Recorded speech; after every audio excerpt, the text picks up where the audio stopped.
Halo, what's up guys? Welcome back to my another story di Tripod Thriller Podcast. Bersama gue Arif Kurniawan yang akan menceritakan sebuah kisah misteri, kejadian-kejadian masa lampau yang belum terungkap sampai saat ini, di mana kejadian-kejadian tersebut merupakan sebuah tragedi pembunuhan massal, pembunuhan berantai yang menarik untuk dibahas. Sobat kalian yang baru pertama kali datang ke channel ini, ke podcast ini, jangan lupa di follow dan jangan lupa juga di subscribe. Pada hari ini gue bakal ngebahas tentang sebuah kisah Jack the Ripper, di mana dia adalah seorang pembunuh kejam yang ada di London. Dia adalah pembunuh bayaran yang menjadi teror yang menakutkan di kota tersebut. Oke, tanpa panjang lebar, mari aja langsung kita bahas gimana ceritanya.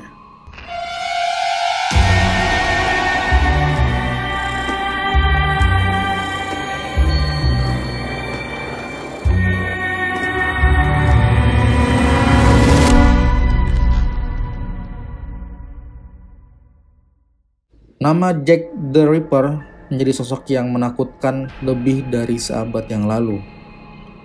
Tepatnya di kota Inggris, yang merupakan julukan untuk seorang pembunuh bayaran yang ada di London, yang menjadi teror menakutkan.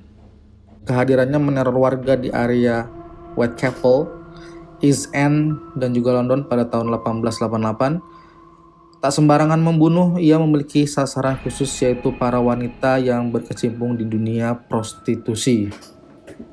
Sosok Jack the Ripper sempat menjadi rahasia tersendiri. Hal ini lantaran identitasnya tak pernah terungkap ke publik dan ia tak pernah mendapatkan hukuman yang setimpal karena perbuatannya.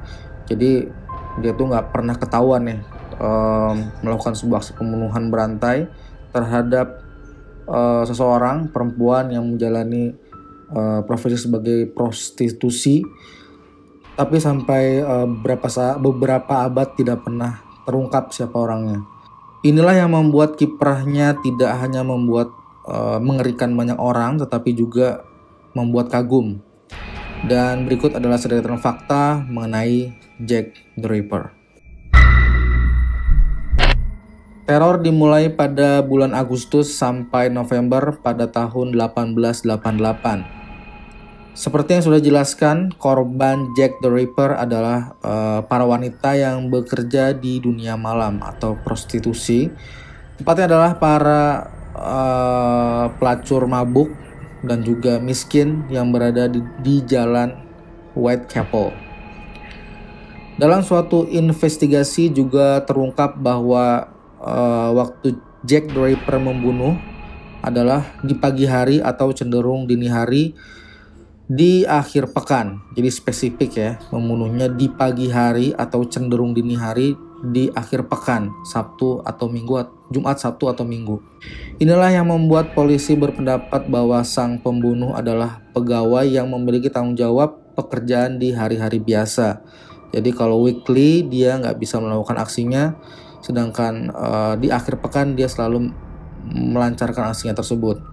Aksi pembunuhan pertamanya terjadi pada tanggal 31 Agustus tahun 1888. Dia membunuh seorang perempuan bernama Mary Ann Nichols yang terakhir kali terlihat berdiri di sudut jalan Osborne pada dini hari. Sekitar pukul 3:30 waktu setempat, tubuhnya ditemukan tak bernyawa tak jauh dari lokasi ia terlihat. Lalu korban kedua adalah Annie Chapman yang dibunuh pada tanggal 8 September 1888. Tidak ditemukan petunjuk apapun terkait kasus pembunuhan ini. Lalu 2 minggu kemudian, Jack the Ripper diketahui membunuh 2 orang lagi. Korban ketiganya adalah Elizabeth Stride dan korban keempatnya adalah Catherine Endowes. Sebulan kemudian, tepatnya pada tanggal 9 November tahun 1888, ia membunuh Mary Jane Kelly di rumahnya sendiri. Lalu kelima korban ini dikenal dengan sebutan The Canonical Five.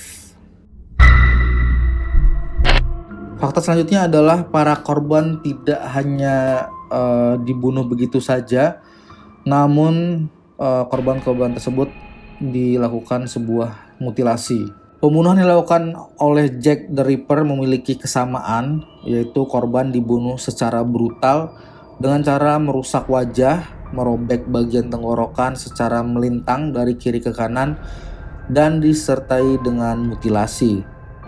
Menurut gue ini udah di luar nalar dan sangat psikopat banget, karena orang-orang yang berdarah dingin yang berani melakukan hal-hal seperti ini.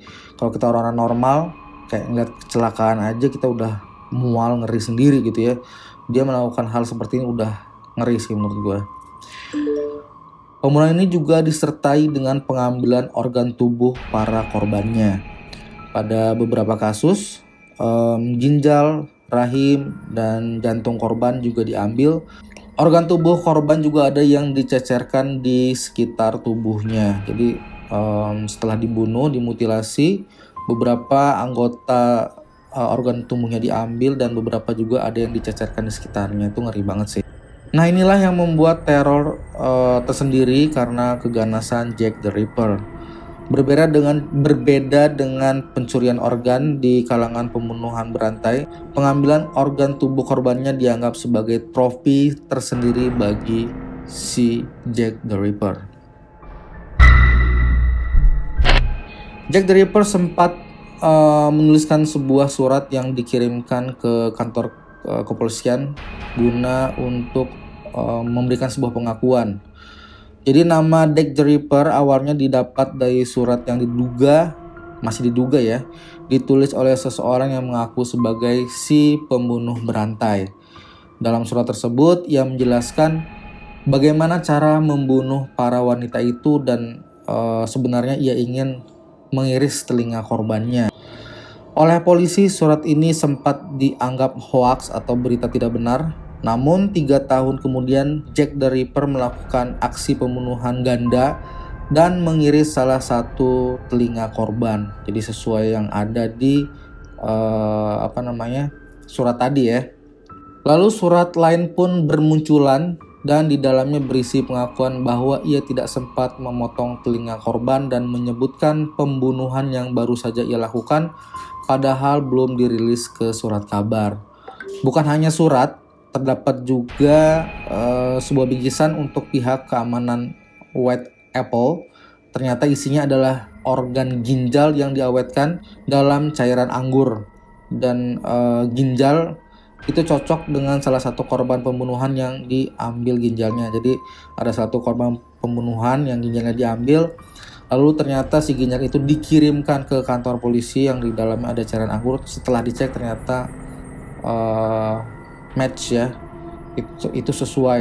Itu adalah salah satu organ ginjal dari korban pembunuhan si Jack the Ripper ini. Lalu ada belasan orang, cukup banyak ya, ada belasan orang yang dituduh sebagai Jack the Ripper. Kepolisian London tidak bisa tinggal diam dengan sederetan pembunuhan kejam yang terjadi di kota tersebut. Mereka melakukan penyelidikan dan akhirnya muncullah 15 tersangka. Salah satu diantaranya adalah wanita, namun pihak kepolisian bimbang menetapkan langkah selanjutnya. Dari 15 tersangka itulah polisi meyakini ada satu di antara 3, yaitu Aaron Kosinski, John Druitt, dan juga Michael Ostrock yang merupakan pelakunya. Nah, jadi dari 15 itu ada 3 yang mengerucut yang merupakan pelakunya nih.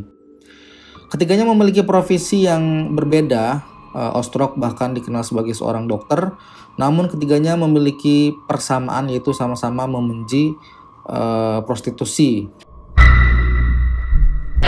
Sempat ada teori konspirasi yang melibatkan keluarga kerajaan, yaitu cucu dari Ratu Victoria.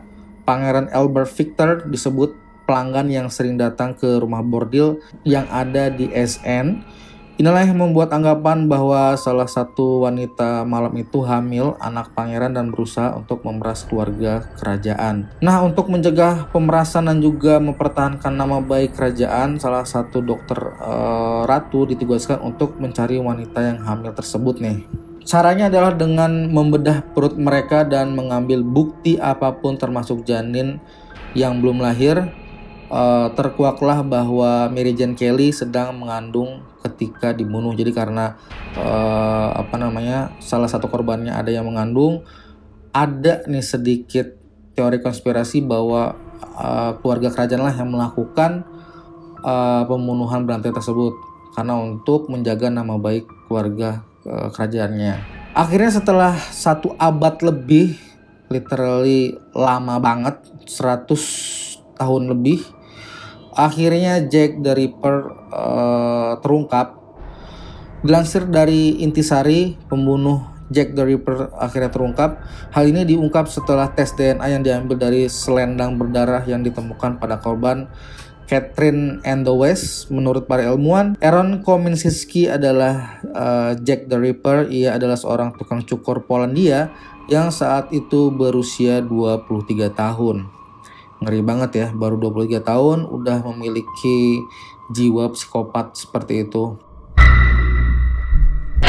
Lalu imigran Polandia itu tinggal bersama 2 saudara laki-lakinya dan seorang saudara perempuan di Granville Street. Kediamannya hanya berjarak 200 meter dari lokasi pembunuhan Elizabeth Stride, dan identitas Aaron Kominski dikonfirm oleh peneliti di Liverpool, John Moores University, dan dikemukakan dalam Journal of Forensic Science. Kami menggambarkan secara sistematis untuk pertama kalinya analisis singkat molekuler dari satu-satunya bukti fisik yang masih ada terkait pembunuhan Jack the Ripper. Tulis dalam jurnal tersebut seperti dikutip dalam Intisari ya. Selendang itu dibeli dari pelanggan oleh pengusaha Russell Edward pada tahun 2007 lalu.